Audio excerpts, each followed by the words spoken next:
podcast de l'association ADICAR. Bonjour à tous, je suis Dr Varnos, donc cardiologue en transplantation cardiaque à la Pitié-Salpêtrière. Et le sujet de ma présentation aujourd'hui, c'est de vous parler des associations dans le domaine de transplantation. Donc, les associations sont des acteurs essentiels à la vie, dans notre vie de société. Et il y en a plus d'1 million en France qui sont donc des associations actives actuellement en France. Et ces associations ont des actions qui peuvent être réparties en 4.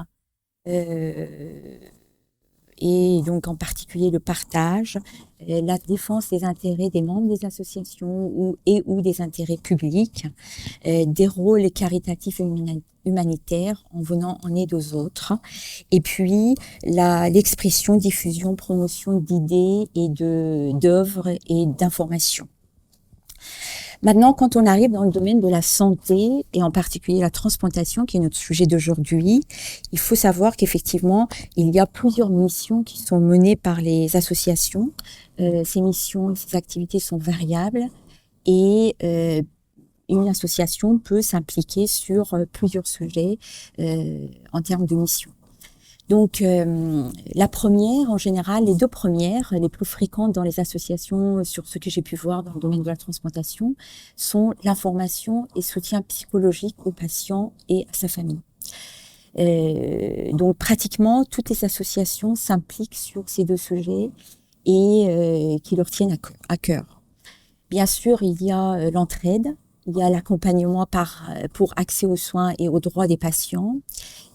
Il y a bien entendu le soutien à la recherche scientifique, qui est quand même un axe très important pour les associations, que ce soit en termes d'aide financière ou d'aide humaine et les moyens.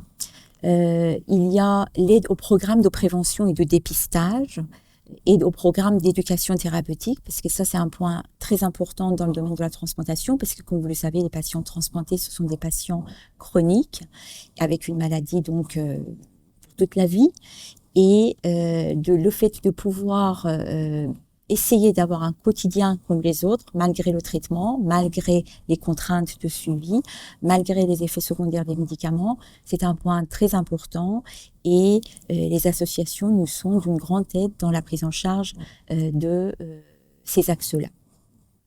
Bien sûr, les associations interviennent dans la sensibilisation du public et peuvent potentiellement agir sur le politique pour des questions sociétales et des questions d'amélioration de l'insertion des patients dans la société. Il y a une mission particulière dans le domaine de la transplantation qui est le don d'organes. Et les associations peuvent avoir un rôle majeur pour mieux faire connaître la problématique du don et de la pénurie d'organes au public.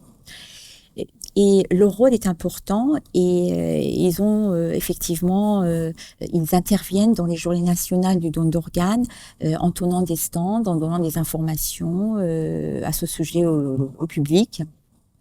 Ils organisent et interviennent ils participent aux événements sportifs, ça peut être la course à pied, ça peut être le ski, etc. Et puis, ils organisent les conférences dans les collèges et lycées pour informer les plus jeunes et sensibiliser au don d'organes. Et bien évidemment, il y a plein d'autres manifestations et organisations d'autres choses qui sont un petit peu en cours au quotidien et qui sont très utiles. Après, il faut savoir effectivement qu'il y a des patients qui, de façon bénévole, participent à ces manifestations. En particulier, nous, par exemple, dans notre expérience avec l'association des greffés de la Pitié, nous avons effectivement des patients greffés cardiaques bénévoles qui viennent régulièrement dans le service pour voir les patients en pré-greffe, en post-greffe, pour partager leur expérience avec les patients, ce qui leur apporte énormément. Nous pouvons qu'encourager les patients et leurs familles d'avoir un rôle actif dans les associations. Et puis, la vie associative est très importante et très développée en France.